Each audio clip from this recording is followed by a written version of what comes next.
अस्सलाम वालेकुम, मैं हूं इमरान आज़म और आप देख रहे हैं मेरा यूट्यूब चैनल इमरान आज़म व्यूज़। नाज़रीन, आज की सबसे अच्छी खबर तो ये है कि पूरे मुल्क में तवील खुश्क साली के बाद बिलाखिर जो है बारिश शुरू हो चुकी है और जो आज़ाद कश्मीर समेत बालाई इलाके हैं मुल्क के, वहाँ पे बर्फ़बारी भी हो रही है। तो खुदा ताला का शुक्र है कि ये खुश्क साली ख़त्म हुई है और अब जो मौसमी बीमारियां हैं उनमें भी कमी आएगी। और जो पानी की जो बड़ी किल्लत थी, एक बड़ा मसला पानी का था, वो सर उठा रहा था, उससे शायद किसी हद तक लोगों को रिलीफ मिलेगा। इस्लामाबाद में भी ये कहा गया था कि जो रावल डैम है उसमें सिर्फ रावलपिंडी को के शहरियों के लिए जो वाटर सप्लाई है उसका सिर्फ 45 दिन का ज़ख़ीरा रह गया है, तो उसमें नुमायाँ बेहतरी आएगी। इसके साथ जो दूसरी दो खबरें हैं वो दोनों सुप्रीम कोर्ट से जुड़ी हुई हैं, लेकिन इंतहाई आम खबरें हैं। पहली खबर ये है कि सुप्रीम कोर्ट ऑफ पाकिस्तान का एक नया इम्तिहान शुरू हो गया है। आज इस्लामाबाद हाई कोर्ट के जो 5 जजेज़ हैं उन्होंने इस्लामाबाद हाई कोर्ट की जो एक सीनियरिटी जारी की गई थी उसके ख़िलाफ़ सुप्रीम कोर्ट ऑफ पाकिस्तान का दरवाज़ा खटखटा दिया है, दरवाजे पर दस्तक दे दी है। और अब सुप्रीम कोर्ट ने ये फ़ैसला करना है कि आया ये सीनियरिटी लिस्ट जो जारी की गई थी, जो साबिक़ चीफ जस्टिस थे इस्लामाबाद हाई कोर्ट के जस्टिस आमर फारूक, जो अब सुप्रीम कोर्ट में जा चुके हैं, उनकी तरफ से आया ये दुरुस्त है या नहीं है। ये जो 5 जजेज़ हैं इनमें मैं आपको बता दूं कि जनाब जस्टिस मोहसिन अख्तर कियानी, जो इससे पहले सीनियर पियोनी जज थे, अब वो दूसरे नंबर पर चले गए हैं और सरफराज डोगर नई सीनियरिटी लिस्ट के मुताबिक सीनियर 3 जज हैं और इस वक्त वो कायम काम chief justice Islamabad high court भी हैं। जस्टिस मोहसिन अख्तर कियानी, जस्टिस बाबर इस्तार, जस्टिस तारक जंगीरी, जस्टिस समन ने ये दरख्वास्त है और जस्टिस एजाज इसाक जो हैं उन्होंने ये दरख्वास्त दायर की है और ये आर्टिकल 184 की शिक 3 के तहत दायर की गई है। इसमें जो बेसिकली जो इस्तदा की गई है कि इस्लामाबाद हाई कोर्ट के जजेस की सीनियरिटी लिस्ट है वो फौरी तौर पर कालादम करार दी जाए। और इसमें जो है जो फरीक बनाया गया इस आइनी दरख्वास्त में सदर पाकिस्तान, वफाक judicial commission, registrar supreme court, Sindh high court, Lahore high court और Balochistan high court, Islamabad high court और इसके साथ साथ जस्टिस सरफराज डोगर, जस्टिस खादम सुमरो और जस्टिस मोहम्मद आसिफ को भी फरीक बनाया गया है। अब इसमें बड़े ही अहम कानूनी निकात इसमें उठाए गए हैं इस्लामाबाद हाई कोर्ट के 5 जजेस की जानिब से और कहा गया है कि ये किसी भी तौर पर दुरुस्त नहीं है कि सदर ममलिकत जब चाहे दिल आए वो किसी भी जज को इस्लामाबाद हाई कोर्ट में किसी हाई कोर्ट में ट्रांसफ़र कर दें। उसकी कुछ रिस्ट्रिक्शंस हैं जो ट्रांसफ़र की, इसमें इस तरह की गई है और करार दिया गया है कि सुप्रीम कोर्ट करार दे कि सदर को आर्टिकल 200 की शिक 1 के तहत जजेस के तबादले के लामहदूद इख्तियारात हासिल नहीं हैं। मफाद आमा के बगैर जजेस को एक हाई कोर्ट से दूसरी हाई कोर्ट ट्रांसफ़र नहीं किया जा सकता। आर्टिकल 2 महज आर्जी तबादले से मुतल्लिक है। ये आम तरीन कानूनी नुक्ता जो है दरख्वास्त 5 जजेस की जानिब से दायर की गई है उसमें उठाया गया है। इसके बाद आगे दरख्वास्त में कहा गया है कि ट्रांसफ़र नोटिफिकेशन, सीनियरिटी लिस्ट और रिप्रेजेंटेशन पर दिया गया फैसला आर्टिकल 200 की शिक 1 के ख़िलाफ़ है। जजेस का तबादला सीनियरिटी लिस्ट को मुतासर किए बगैर आर्जी तौर पर हो सकता है। इस्लामाबाद हाई कोर्ट में जजेस ट्रांसफ़र का फैसला मफाद आमा के तहत नहीं कुछ और वजूहात के सबब किया गया है। वो उन वजूहात का तो जिक्र तफसीली नहीं किया गया, लेकिन जो डिस्कस हो रहा है कि कोर्ट पैकिंग की जा रही थी और एक पूरा एक डिज़ाइन था अदलिया को यरगमाल बनाने का, उसके तहत ये ट्रांसफ़र हुई हैं। इसके बाद आगे कहा गया है कि जजेस का इस्लामाबाद हाई कोर्ट में ट्रांसफ़र आर्टिकल 175A के बरखिलाफ़ है। दरख्वास्त के मुताबिक सदर ममलिकत ने आर्टिकल 200 की शिक 1 का इस्तेमाल जुडिशल कमीशन के इख्तियारात को गस्ब करते हुए किया है। अदालत उज़्मा से इस्ता है इस्लामाबाद हाई कोर्ट में मौजूदा सीनियरिटी लिस्ट को कालादम करा दिया जाए, क्योंकि सीनियरिटी लिस्ट आर्टिकल 194 और आइन के 3रे शेड्यूल के भी मुनाफी है। आम तरीन नुक्ते इसमें उठाए गए हैं और जब सुप्रीम कोर्ट इस एक शिक को एड्रेस करेगा, ज़ाहिर है वहाँ पे वकला भी दलाइल देंगे और ये 49 सफ़ात पर मुश्तमिल ये दरख्वास्त है।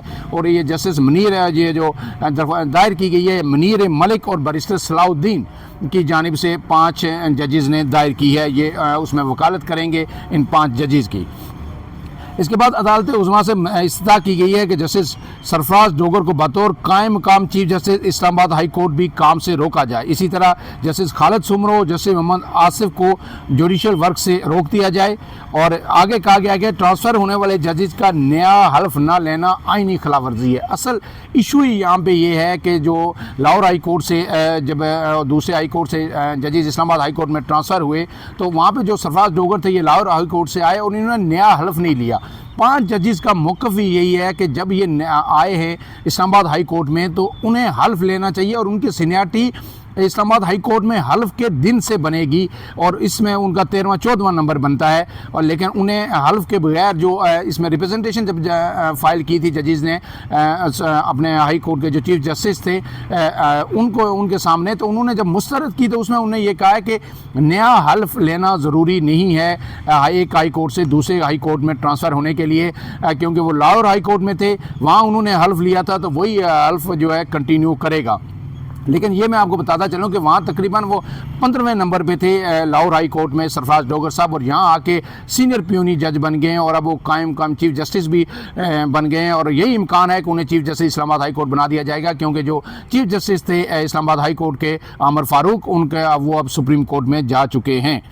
इसके बाद जनाब आगे कहा गया है कि ट्रांसफ़र होने वाले जजेस का नया हल्फ ना लेना आइन की खिलाफ वर्जी है। किसी जज की सीनियरिटी उस हाई कोर्ट से शुरू होती है जहां उसने हल्फ लिया हो। एक ऐसे जज को कायम मकाम chief justice Islamabad high court बनाया गया जिसने महज 2 हफ्ते ही इस्लामाबाद हाई कोर्ट में गुजारे और इसे कायम मकाम चीफ जस्टिस बनाकर तमाम इंतजामी इख्तियार भी दे दिए गए। दरख्वास्त के मुताबिक सीनियरिटी लिस्ट को तब्दील करना आर्टिकल 2A के खिलाफ है। जजेस का ट्रांसफ़र करके सीनियरिटी लिस्ट जिस अंदाज में तब्दील की गई ये इस्लामाबाद हाई कोर्ट के इंतजामी उमूर में मन मर्जी है और मदाखलत है।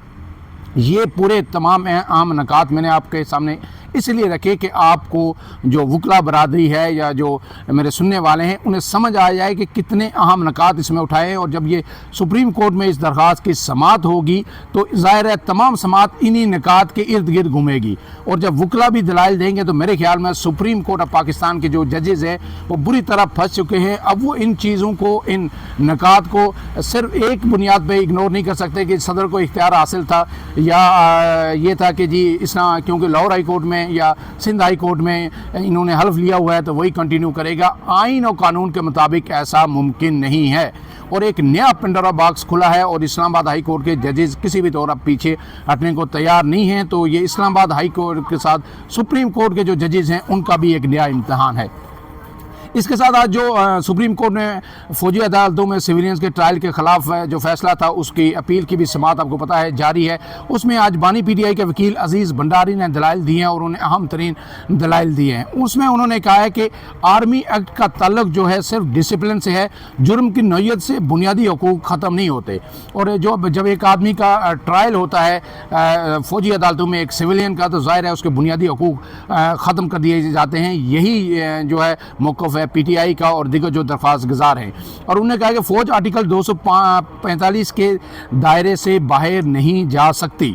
जैसे जमाल मदखोल ने इस पे जो सवाल किया है कि आइन के तहत आर्म फोर्सेज एग्जीक्यूटिव के मातहत है, क्या एग्जीक्यूटिव के मातहत फोर्सेज अदालती इख्तियार का इस्तेमाल कर सकती हैं? कि आर्म फोर्सेस एग्जीक्यूटिव के मातहत हैं, हुकूमत के मातहत हैं, तो क्या वो जो फोर्सेस जो हुकूमत के मातहत हैं वो अदालती इख्तियार का भी इस्तेमाल कर सकती हैं? जो अजीज़ भंडारी हैं उन्होंने कहा है कि खुसूसी अदालतें सिविलियन अदालतों की जगह कभी भी नहीं ले सकती। पंजाब हुकूमत ने आर्टिकल 245 का नोटिफिकेशन जारी किया था। जस्टिस मोहम्मद अली मजहर जो हैं उन्होंने इस्तफसार किया है कि सिविलियन के खुसूसी ट्रायल से मुतल्लिक क्या काबीना का कोई फैसला था, तो वकील ने यह बताया कि कौमी असम्बली की करारदादें भी हैं और काबीना का फैसला भी मौजूद है। इसके बाद जो जस्टिस जमाल मदखोल हैं उन्होंने कहा है कि आइन साजी का इख्तियार सिर्फ पार्लियामेंट को हासिल है। पार्लियामेंट ने तो 5 जजेस के फैसले के खिलाफ भी करारदाद पास की, नहीं मालूम किस उसूल के तहत पिक एंड चूज़ किया गया। जस्टिस अमीनुद्दीन ने कहा है पिक एंड चूज़ FIR की रजिस्ट्रेशन के बाद होती है। जस्टिस मुसर्रत अली ने कहा कि 5000 से ज़्यादा लोग गिरफ्तार हुए, 103 को मिलिट्री कस्टडी में भेजा गया। क्या ATC भेजे गए मुलजमान पर भी फौजी तनसीबात पर हमले का इल्ज़ाम था? वकील ने बताया कि खुसूसी ट्रायल पर कौन से चार्जेस आए किसी को नहीं मालूम और ना रिकॉर्ड पर मौजूद है। बानी PTI के वकील अजीज़ भंडारी के दलाइल जारी थे कि ये समाअत मुलतवी कर दी गई। ये अहम तरीन समाअत जारी है और अब ये अपने हतमी नताइज की जानिब बढ़ रही है, कंक्लूजन की जानिब बढ़ रही है। जहाँ इस केस का फैसला होगा वहीं इसके बाद 26वीं आइनी तरमीम पे भी अहम तरीन सवालात उठाए गए हैं, उसका भी फैसला होना बाकी है। लेकिन उससे पहले एक नई ये दरख्वास्त इस्लामाबाद हाई कोर्ट के जजेस की आई है। यकीनन इससे सुप्रीम कोर्ट में जो टेम्परेचर है वो रेज़ करेगा और इसका फैसला ये 26वीं आइनी तरमीम के मुस्तकबिल का भी जो है तयन कर सकता है इस्लामाबाद हाई कोर्ट के जजेस की जो पिटिशन है। फ़िलहाल के लिए इतना ही। इमरान आज़म को इजाज़त दीजिए। अल्लाह हाफ़िज़।